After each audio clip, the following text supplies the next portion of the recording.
अमरवाड़ा पे मैं आता हूं, जो मध्य प्रदेश का विधानसभा क्षेत्र है, जहां इतिहास में शायद पहली बार हुआ होगा कि काउंटिंग करते हुए अधिकारी लंच की ब्रेक लेते हैं काउंटिंग रोक के। पूरा अमला, पूरा प्रशासन जुट जाता है कांग्रेस को हराने के लिए। जो व्यक्ति पिछला विधानसभा 25,000 से जीता, भाजपा में जाकर अब बड़ी मुश्किल से जीत पाया है, जनता देख रही है। इन तमाम विधानसभा क्षेत्रों के वोटर्स का हम कांग्रेस पार्टी की तरफ से हार्दिक धन्यवाद देते हैं उन्हें कि उन्होंने सबक सिखाया उन लोगों को जो षड्यंत्र कर रहे थे संविधान को कमजोर करने का, संविधान को बदलने का, और चुनी हुई सरकारों को अस्थिर करने का जो षड्यंत्र रच रहे थे, उनको एक करारा जवाब आज जनता ने दिया है। सबसे पहले उनका धन्यवाद। उपचुनाव के नतीजे आपके सामने हैं। प्रधानमंत्री जी आज शायद किसी विवाह में शामिल हों, उनके चेहरे पे आज मुस्कान नहीं होगी, अच्छा नहीं लगता, लेकिन नहीं होगी, अब क्या कर सकते हैं। ये उपचुनाव जो 13 सीटों पर हुए, बहुत महत्वपूर्ण, हर उपचुनाव, हर चुनाव महत्वपूर्ण होता है, बहुत महत्वपूर्ण चुनाव थे। दूसरी बार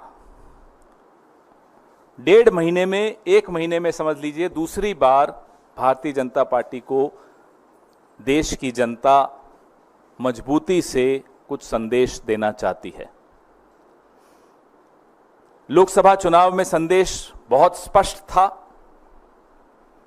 हुजूर इस कदर भी न इतरा के चलिए। अब 1 महीना हो गया, लोगों ने देखा रवैया में कोई फर्क नहीं है, अभी भी वही ऐंठ, वही घमंड, वही अहंकार। फिर से एक संदेश दिया। उत्तराखंड में हम दोनों सीटें जीत गए, बद्रीनाथ की भी और मंगलोर की भी। हिमाचल में एक थोपा हुआ चुनाव, निर्दलीय 3 विधायकों से इस्तीफा लिया गया, उनसे इस्तीफा करवाया गया, हमारी सरकार को अस्थिर करने का प्रयास किया गया, और जनता का पैसा एक थोपे हुए चुनाव पर बर्बाद करवाया गया। आप लोग उसको ऑपरेशन लोटस कहते हो, मैं उसको ऑपरेशन कीचड़ कहता हूं। ऑपरेशन वोटर्स सबसे बड़ा होता है, सबसे मजबूत जवाब देता है। हिमाचल में देहरा विधानसभा क्षेत्र में, नालागढ़ में हमें जीत हासिल हुई। हमीरपुर हम हारे हैं, लेकिन ये तीनों सीटें ऐसी हैं जिसमें असेंबली इलेक्शन में, विधानसभा चुनाव में इंडिपेंडेंट्स जीते थे, कांग्रेस नहीं जीती थी। इस बार कांग्रेस ने 3 में से 2 जीत ली हैं। और अगर आप कुल मिलाकर 13 की 13 सीटों का आकलन करेंगे तो भारतीय जनता पार्टी को सिर्फ 2 मिली। अमरवाड़ा पे मैं आता हूं, जो मध्य प्रदेश का विधानसभा क्षेत्र है, जहां इतिहास में शायद पहली बार हुआ होगा कि काउंटिंग करते हुए अधिकारी लंच की ब्रेक लेते हैं काउंटिंग रोक के। पूरा अमला, पूरा प्रशासन जुट जाता है कांग्रेस को हराने के लिए। जो व्यक्ति पिछला विधानसभा 25,000 से जीता, भाजपा में जाकर अब बड़ी मुश्किल से जीत पाया है, जनता देख रही है। इन तमाम विधानसभा क्षेत्रों के वोटर्स का हम कांग्रेस पार्टी की तरफ से हार्दिक धन्यवाद देते हैं उन्हें कि उन्होंने सबक सिखाया उन लोगों को जो षड्यंत्र कर रहे थे संविधान को कमजोर करने का, संविधान को बदलने का, और चुनी हुई सरकारों को अस्थिर करने का जो षड्यंत्र रच रहे थे, उनको एक करारा जवाब आज जनता ने दिया है। सबसे पहले उनका धन्यवाद। हमारे उत्तराखंड के पीसीसी प्रेसिडेंट करण महाराज जी, यशपाल आर्य जी सीएलपी लीडर, कुमारी शैलजा जी जो प्रभारी महासचिव हैं उत्तराखंड की, और तमाम एआईसीसी के पदाधिकारी, तमाम स्थानीय नेता, तमाम हमारे बेशकीमती वर्कर्स, उन सब की मेहनत से हमें ये दोनों सीटें मिली। हिमाचल में पीसीसी प्रेसिडेंट प्रतिभा जी, हमारे सीएलपी लीडर सुखविंदर सिंह सुक्खू जी, हमारे प्रभारी महासचिव श्री राजीव शुक्ला जी और तमाम एआईसीसी के पदाधिकारी, वहां के स्थानीय नेता, हमारे वर्कर्स, उन सब ने मेहनत की, जी जोर से मेहनत की और ये नतीजा आपके सामने है। एक के बाद एक आप देख रहे हैं कि कैसे भारतीय जनता पार्टी की राजनीति को लोग ठुकरा रहे हैं, लोग उसको अस्वीकार कर रहे हैं, क्योंकि उस राजनीति में जवाबदेही का स्थान नहीं है, लोकतांत्रिक प्रक्रियाओं के प्रति सम्मान नहीं है और लोगों के हकों और लोगों के सवालों का जवाब देने की ये जरूरी नहीं समझते प्रधानमंत्री जी, आवश्यक नहीं समझते। वो घमंड वो आपको इनकी राजनीति में दिखता है। मंगलौर का मैं उदाहरण देना चाहूंगा, खास तौर पे चुनाव के दिन वहां किस तरह का प्रयोग करने की कोशिश की वो आपके सामने है।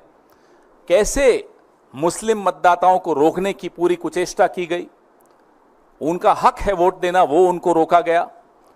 आज मैं सोशल मीडिया पे देख रहा था, कई टिप्पणियां भारतीय जनता पार्टी के समर्थक कर रहे थे, अरे मंगलौर तो मुस्लिम बाहुल इलाका है, कांग्रेस को जीतना ही था। तो मैं उनसे पूछना चाहता हूं, बद्रीनाथ 97.68% हिंदू है ना, बात हिंदू मुसलमान की नहीं है, बात है किस तरह की राजनीति आप इस देश पर थोपना चाहते हैं। वो ये देश स्वीकार नहीं करेगा। अयोध्या में जो हुआ आपने देखा, नासिक, रामेश्वरम, रामटेक, बद्रीनाथ, ऐसे तमाम ऐसे कई और मैं उदाहरण दे सकता हूं जहां इन्होंने एक तरह से ऐसी राजनीति करने की कोशिश की जिसमें लोगों की रोजमर्रा की जिंदगी से जुड़ी हुई कोई बात का स्थान नहीं था। उन मुद्दों को वो सामने नहीं आने देना चाहते थे, सिर्फ और सिर्फ लोगों को लड़ाकर, विवाद पैदा करके राजनीति करना चाहते थे। उसका आज एक बहुत करारा जवाब लोगों ने दिया है। हमारे मल्लिकार्जुन खड़गे साहब और नेता प्रतिपक्ष राहुल गांधी जी लगातार हम सबको कहते आए हैं कि आराम नहीं करना है, अभी तो शुरुआत है। आने वाले जितने भी 4 असेंबली इलेक्शंस आ रहे हैं, राज्यों के विधानसभा के चुनाव आ रहे हैं, हम पूरे वर्कर्स, हमारे तमाम ऑफिस बेरर्स पूरी मजबूती से काम पर लग गए हैं। एक दिन का भी हम लोग आराम नहीं करेंगे। सितारों से आगे जहां और भी है, अभी इश्क के इम्तिहान और भी हैं, हम उसी विनम्रता से अपने काम पे लग गए हैं और आपको आश्वस्त करते हैं कि जिस विचारधारा को लेकर हमने पिछले कई सालों से संघर्ष किया है, उस विचारधारा को कमजोर नहीं होने देंगे और किसी को कमजोर करने भी नहीं देंगे। आपके सवाल।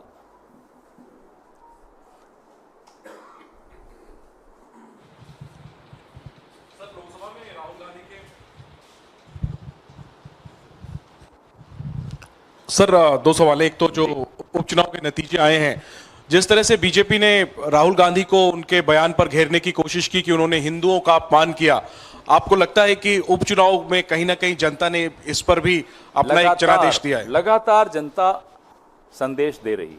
जनता जीतने वाले को भी संदेश देती है, जनता हारने वाले को भी संदेश देती है। अब आपके ऊपर है कि आप वो संदेश स्वीकारते हैं विनम्रता से या नहीं स्वीकारते।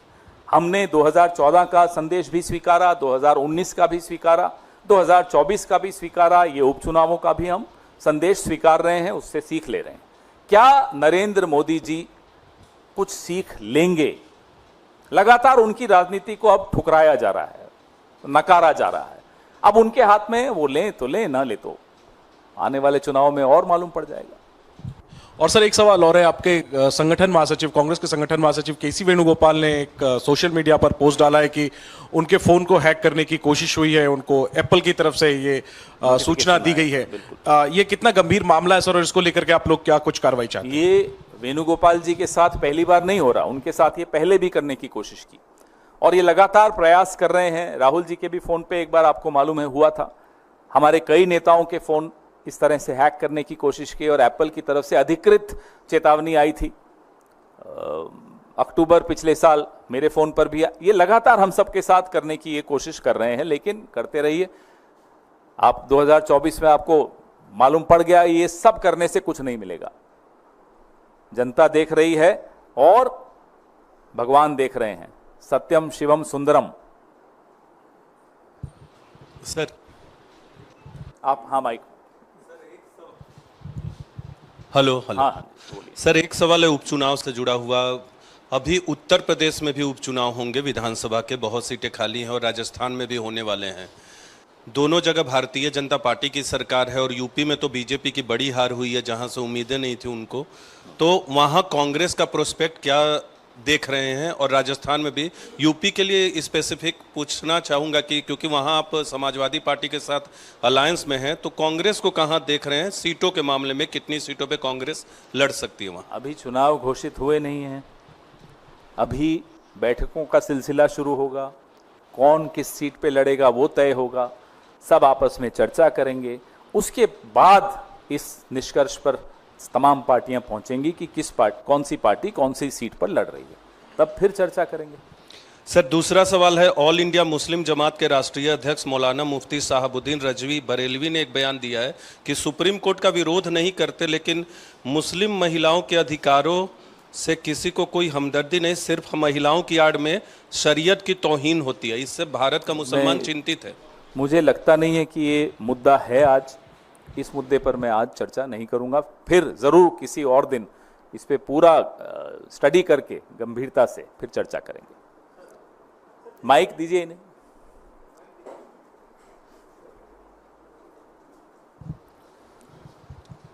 सर जिस तरीके से जम्मू कश्मीर में सर एलजी के पावर्स को बढ़ाया गया है, गवर्नर के पावर्स को बढ़ाया गया है, उसको कैसे देख रहे हैं सर? उसको लेकर के कई तरह की प्रतिक्रियाएं आ रही हैं। सीधी सीधी बात है, मांग क्या थी, जम्मू कश्मीर के लोगों की क्या मांग थी, विपक्ष की क्या मांग थी? मांग थी कि पूर्ण राज्य का जो उनका दर्जा था, जो छीन लिया गया, गलत तरीके से छीन लिया गया, उसको फिर से स्थापित किया जाए।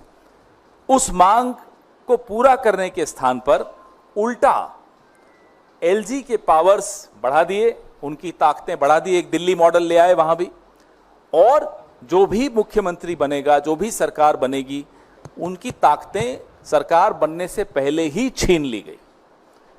इससे क्या निष्कर्ष निकलता है? इससे निष्कर्ष ये स्पष्ट निकलता है कि भाजपा को खुद जीतने की तो कोई उम्मीद है नहीं। पहले ही उन्होंने एक तरह से सरेंडर कर दिया कि साहब हम तो नहीं जीत रहे, अब जो जीतेगा उसको काम नहीं करने देंगे।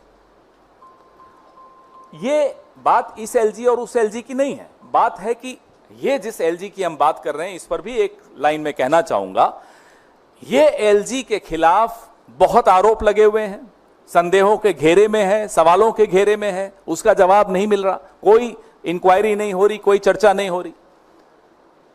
आखिर क्या बात है कि आप जम्मू कश्मीर को पूर्ण राज्य का दर्जा नहीं दे रहे?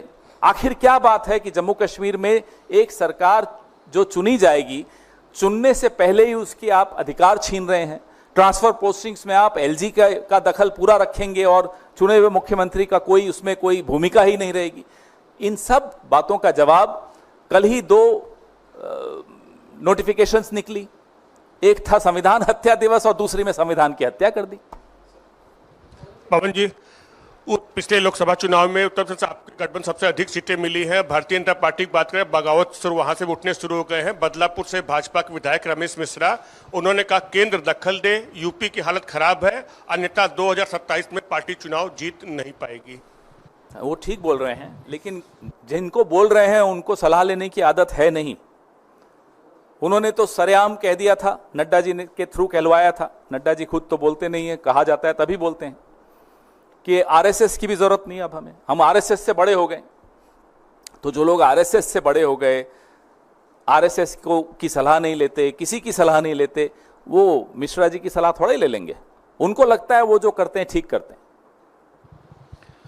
सर जो उन्होंने कहा 2027 बिल्कुल ठीक कह रहे हैं। लगातार अब भारतीय जनता पार्टी, जिसकी हार का सिलसिला शुरू हुआ है, लगातार आपको हारती हुई दिखेगी।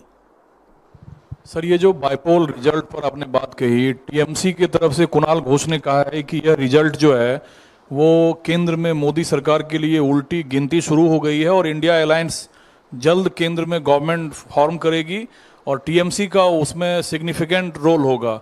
कांग्रेस भी क्या यही मानती है कि मोदी सरकार की उल्टी गिनती केंद्र में शुरू हो गई है? आप लोग अगर बहुत लंबी छुट्टी पे जाने की सोच रहे हैं तो मत करिएगा, मैं आपको सलाह दे रहा हूं। अब इशारा है तो अब मत जाइएगा छुट्टी पर, कुछ महीनों बाद चले जाइएगा, उसमें क्या हो गया। मतलब कांग्रेस ये मान रही है कि 2 महीने में कुछ बड़ी घटनाक्रम राजनीतिक उलटफेर हो सकती है। मैं फिर आपको दोहरा रहा हूं, अगर कोई शादी करने वाला हो, छुट्टी पे जाने वाला हो, हनीमून पे जाने वाला हो, तो अभी रुक जाइएगा।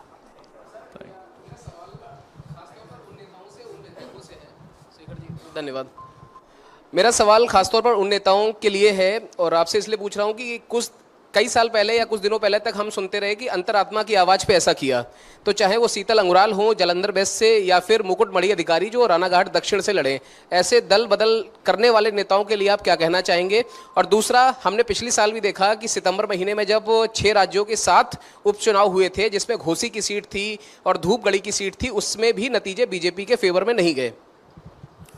देखिए, जिस तरह की जोड़ तोड़ की राजनीति पिछले 10 साल के इस दौर में हमने देखी है, इससे पहले बहुत कम ऐसी देखने को मिली। और इस राजनीति को लोग शायद अब नकार रहे हैं, ठुकरा रहे हैं। संदेश लेने वाला अगर संदेश ले ले तो शायद इस तरह की जोड़ तोड़ की राजनीति नहीं होगी। महाराष्ट्र में आपने देखा कैसे एक सरकार को गिराया गया, डिस्टेबलाइज किया गया, एजेंसियों का सहारा लेके किया गया, लोकसभा में उसका जवाब मिला, विधानसभा में और मजबूती से जवाब मिलने वाला है। तो ये जवाब लेने वाले को समझना है कि इस तरह की राजनीति पे अब विराम लगना चाहिए। माइक दीजिए ना।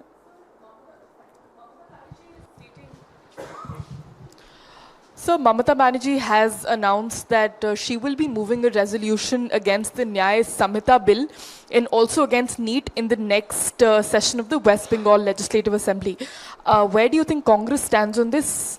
Well, we've been very clear about the Nyaya Samhita bill also, act also, because that act was passed in a hurry. That bill was passed in a hurry after removing all the members of the opposition out of the parliament.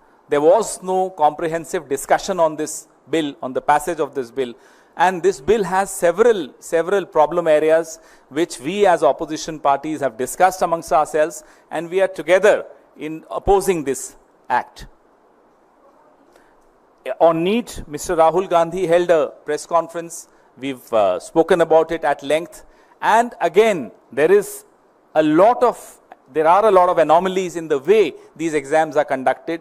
There are major question marks on the integrity of NTA, the officers working there. All those questions have not yet been answered, and there has to be a comprehensive review of the way these exams are being conducted. On giving more powers to the LJ, Jammu and Kashmir government has said that it took the decision as per the constitution of the country, of the land over here, and it also said that Jammu and Kashmir is the most sensitive place.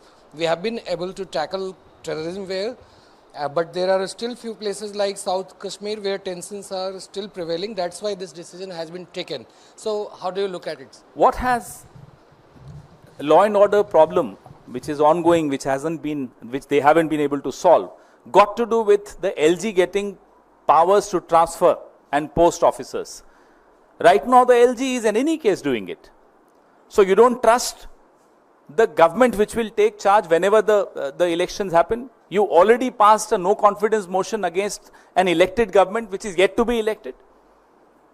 What kind of a no confidence is this, and who is Mr. Narendra Modi to pass a no confidence motion even before a government is formed, even before the elections are held? So if the people's will gives a role to a government or a political party to form the government, how can Mr. Narendra Modi and Mr. Amit Shah sitting in Delhi lord over Jammu and Kashmir and disrespect the people's will? अभी पूछ लीजिए, 1-on-1 नहीं कर पाऊंगा। आपकी India गठबंधन ने 2 सीटें गंवाई हैं, एक बिहार से रुपौली और दूसरा मध्य प्रदेश से अमरवाड़ा। अमरवाड़ा कहा जाता है कमलनाथ का गढ़ है, वहीं रुपौली भी कई चर्चाएं थी उसको लेकर के, पप्पू यादव को लेकर के, लेकिन दोनों सीटें आपने गंवाई हैं। कहाँ चूक हो गई है सर? अमरवाड़ा के बारे में मैंने आपको पूरा अपनी प्रेस वार्ता में बताया कि किस तरह से आज गिनती के वक्त भी बहुत बड़े सवाल खड़े हुए, कैसे गिनती करने वाले अधिकारी लंच ब्रेक करके गिनती रोक के गए, बड़ा विरोध हमारे वर्कर्स ने किया, हमारे नेताओं ने किया वहाँ। रही बात बिहार की सीट की, वहाँ इंडिपेंडेंट जीता है, वहाँ न हम जीते न वो जीते, कोई और ही जीत गया, तो उस पर भी चर्चा करेंगे।